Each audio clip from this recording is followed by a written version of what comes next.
Hi everyone, lovely to be here and lovely to see so many of you who have joined us here today. And I have lovely Saraswati Ramchandra with me. She's the Managing Director and Country Head of Lightcast India and a recognized thought leader in analytics, AI, with over 25 years of experience across banking, IT, and technology. She has led analytics and digital transformation at Citi, Danske Bank, Cisco, Accenture, and established Lightcast Global Capability Center in India. Saraswati serves on the advisory boards of Sesame Street India, BMS Institute of Technology, and Chitkara University. A strong advocate for diversity and inclusion, she's authored 2 books with Wiley and was recognized as the Women Leader of the Year 2025. What a pleasure. Thank you.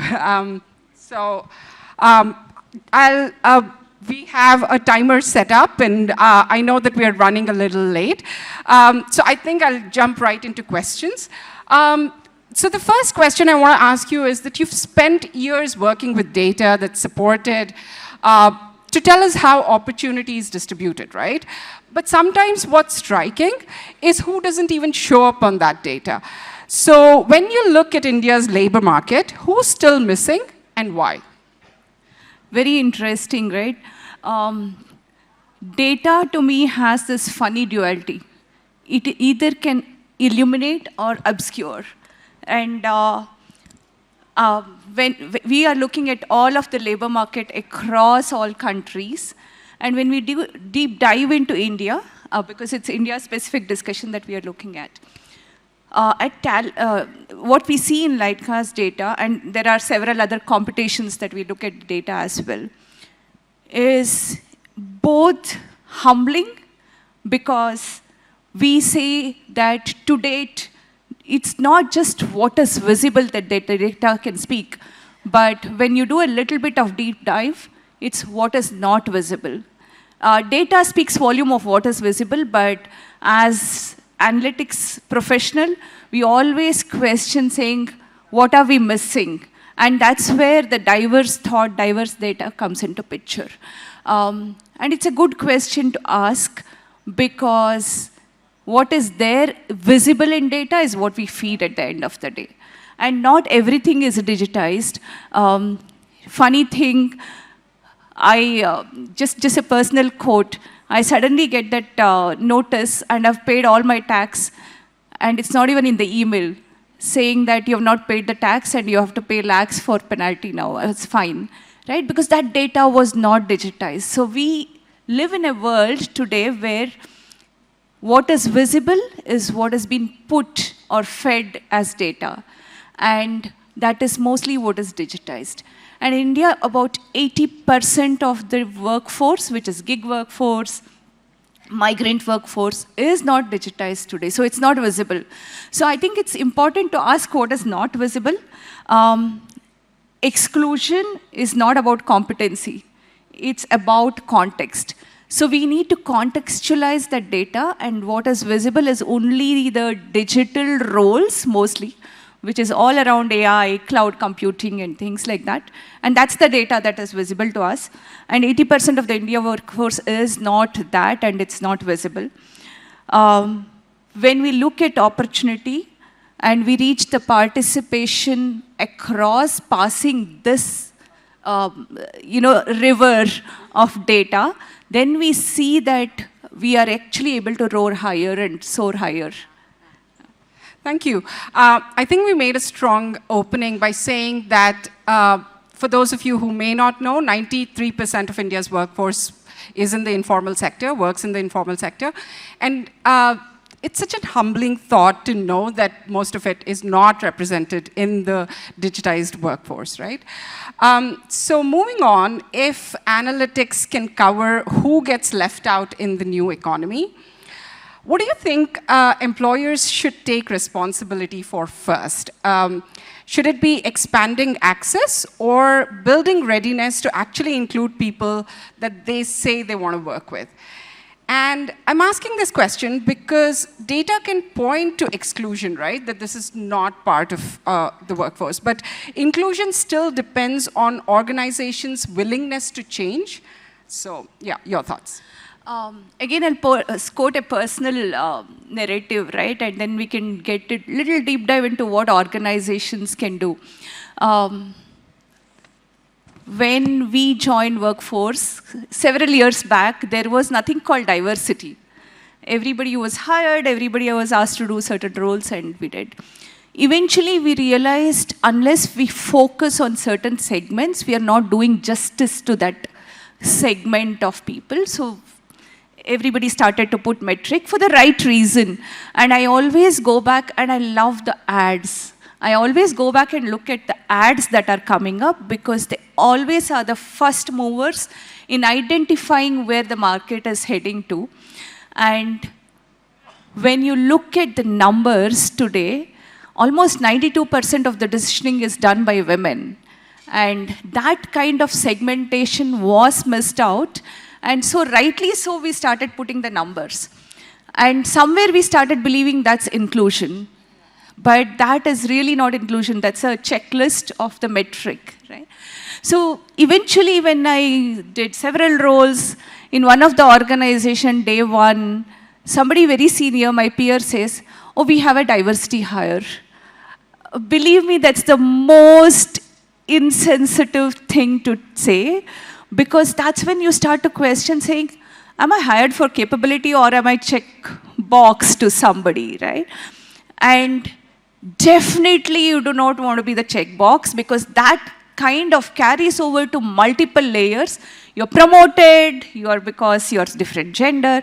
So as much as I wanted to refrain myself, I had to saying, can we just say you are also a diversity hire, right?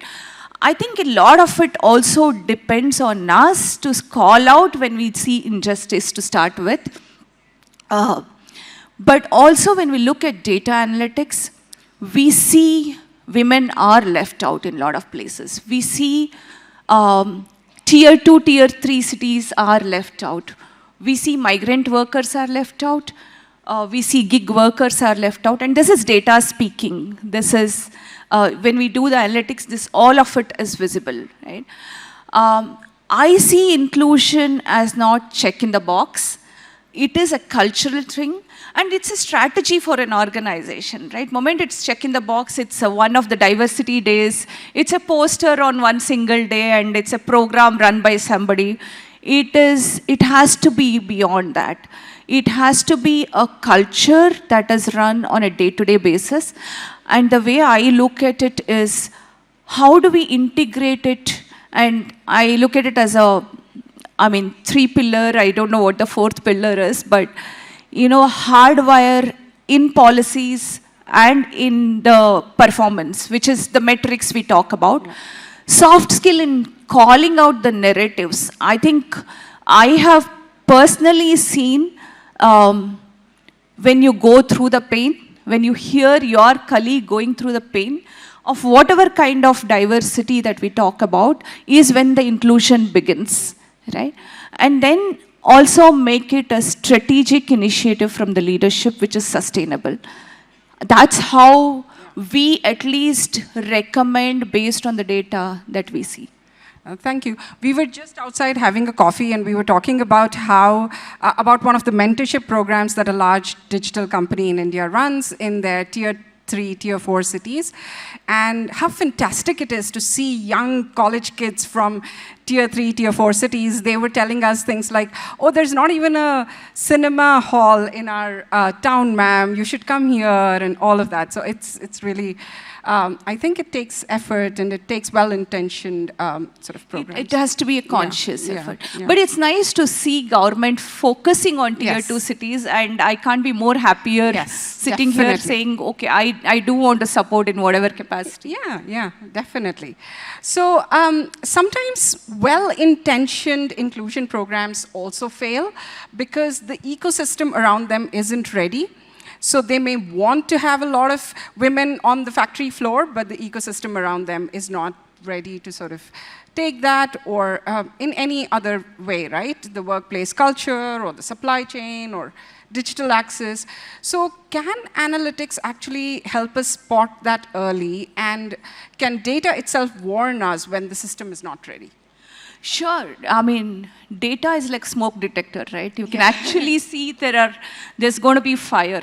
But what do we do with that fire is a culture of the organization. Data analytics can definitely point out something is wrong, but like any statistical number, you can play around with the data that you want. You can either say, I have hired 10 diverse candidates, or you can measure it saying, how have we been able to retain? As long as we are just speaking of the supply side of it, from an analytics and data perspective, saying, are women available, are differently abled available, data will only show what is available. And I have personally heard saying, hey, we don't have so many women in the workforce, which is absolutely not true. We do have, probably we are not looking at the right place, right? Because we do not want to look at the right place at sometimes, and sometimes it's a little bit more effort. We will have to, as long as we want to be inclusive, we will have to put that effort, right? Yeah. But it's available. Data can show that path. How we take action is the next thing. But beyond that, again, I'm going to quote a lot of personal stories without saying where and what. You know, from somewhere from the top, somebody believes that we need to be an inclusive organization. And it has to start with number. It has to start with data. So we start with saying, can we have so many from LGBTQ, so many women, so many who we can bring, and you know, we were just sitting, and this card, I got it to the table. This is Neeti's card from Team Lease. This is probably first card I've seen where they have actually got Braille on the visiting card. This is how inclusion starts. All of us have a visiting card, but we don't even think of it, right? And that's the culture. It's not just data. We all know, but we just don't do it, right? So as long as diversity, inclusion is check in the box, and it is the poster and a program for a day, it is going to die its natural death, because belongingness comes from the culture that we inculcate. And also, you know, as long as somebody signs the paper and say diversity is not important, it shouldn't get killed, right? So to that extent, when the topmost leadership says we need to have certain numbers, that's just the beginning of the journey. But what I've seen on the ground is because somebody is sitting there and they're saying, my goal is to hire so many. It is never about the culture of how do I create belongingness in the organization. It's not bringing somebody to the table, but it's also saying, how do I give voice to that table, a person sitting on that table? So if we don't create that culture, it becomes an isolation. And I've seen many well-intended program, right? Well-intended program where it is, we create flexibility, but somehow it is taken as flexibility is needed for a person who is differently abled because they need more time to get ready. And when you meet them, they have probably got the best hunger in them to prove themselves. They're most dedicated, they're probably you can retain them longer. But somehow in our mind, we have created a segmentation saying they need flexibility and the other segment don't need flexibility. As long as we create policies that is inclusive, right? When I say create policy, make it flexible for everybody. Why should it be for certain segment?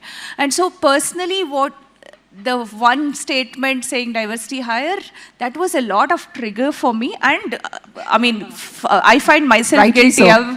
I've actually run a lot of these one-day diversity programs. I find myself guilty. But consciously now, we have created support network, which is just peer network, everybody supporting everybody. If somebody needs flexibility, and Padmini, you were talking about your organization where, somebody needs help, you go, I am there to support you. It's not because you are a certain segment, because we are all humans needing other humans. Absolutely. And that's inclusion. Absolutely. And this reminds me actually of migrant workers, right? And we study migration for so long. And what we've seen is whether it's a migrant, interstate migrant, intercountry migrant, the onus of sort of acclimatizing themselves in the new culture is almost always on the migrant. It's rarely ever on the system around. Yeah. So I was really also liking the earlier presentations from the German consulate, and the idea that people who are sort of accepting of the migrants should also take efforts to make them feel at home and to kind of help them with the kind of things that would be needed. Where are their kids going to go to school? Where? So when we see migrants here moving in from other states, that's one of the key things we feel that is missing. But the other two questions I have is, as automation and AI kind of reshape work, what happens if inclusion doesn't keep up? So I want to talk about the risks that you see if we don't have an inclusive workforce. What is the kind of chasm or gap in the society that you sort of... Again, I'll speak to the data, because when we look at automation can be an equalizer, or automation can again create a lot of gap, right? The reason I say equalizer is because everybody includes, we do a few things. Everybody can get equal opportunity if they have equal access to training. I don't think we have dearth of opportunity, dearth of talent in India, right? We have 80% skilled people. Now the 20% gap, how do we bridge that gap? And that should not be just on the individuals, to your point. It should be a systematic change. How do we take these trainings to them, not just in the urban? I think urban, we have got a lot of access. How do we take it beyond urban? How do we ensure the training accessibility is equally provided and opportunity is equally there for everybody, right? Because technology is enabling equal footing as long as there is opportunity that is provided. Now, if we do not provide that opportunity, obviously the marginalized, when I say marginalized, includes every segment that we talk about, are the ones that are going to be left behind. And what we see as data is also, it is more women, more migrant workers who are actually doing low-end tasks. And automation first takes away that part of the task, right? Because that's what gets automated first. So it creates a lot of imbalance, and we will be left behind in the digital journey. If I look at skill and innovation as a train, in that train, if we don't give the right track for people to go, then that train is not going to move. And the whole digital democratization will get derailed. Yeah, the digital dividend is only if everyone walks along, right? Yeah, there's this quote, right? Poverty anywhere is a threat to prosperity everywhere, kind of a thing. So, yeah. So if you look ahead 5 years, where do you see the strongest signals for inclusive hiring? Are there certain geographies, certain sectors, kinds of enterprises? What would it take for training systems or government to be ready for that? Sure. Just from the market growth perspective overall, it is BFSI, it is healthcare, it is digital overall. But then if you look at inclusive part of it, it goes beyond, right? It goes into AI cybersecurity. But then again, to my earlier point, as long as we are not taking training to where the source is, and it is limited to certain pockets, we are not going to be able to get onto the track, right? Which means inclusive hiring opportunity exists, but that opportunity might not reach where the source is. Right? And also the part that this non-inclusion of the training will leave out that segment, but also it's for, in a lot of ways, government to come up with policies. I think it's very heartfelt moment to see that government is taking a lot of initiative. I agree. We are already time up. But also the fact that today the biggest gap is the private sector, public sector and industry coming together. There is a lot of effort that has been put in, but there's a lot more energy and focus that needs to go in that part, because industry is expecting student readiness from day one. Education is saying, I am preparing for technology, I don't know, it's changing so fast. And the reality is it is changing so fast. While we can always talk about 5 years, even in the workforce, leave out the segmentation, even in the workforce, what we say is data speaks that it is changing so fast. Many organizations are not able to upskill their own employees, absolutely. And that's where the struggle is. So I think with the dynamic changes, it is important that we look at our curriculum, which needs to be fixed, but also dynamic content that can go into every semester. And I think the previous panel was talking about how do we train the trainers, which is the teachers? How does industry put that effort along with government? It's just not on individual shoulders. It is an ecosystem. It's a partnership that everybody needs to collaborate. Yeah, and thankful for sort of platforms like this where we get an opportunity to kind of meet people from different sectors, and that's again something we were talking about. I do have one last question.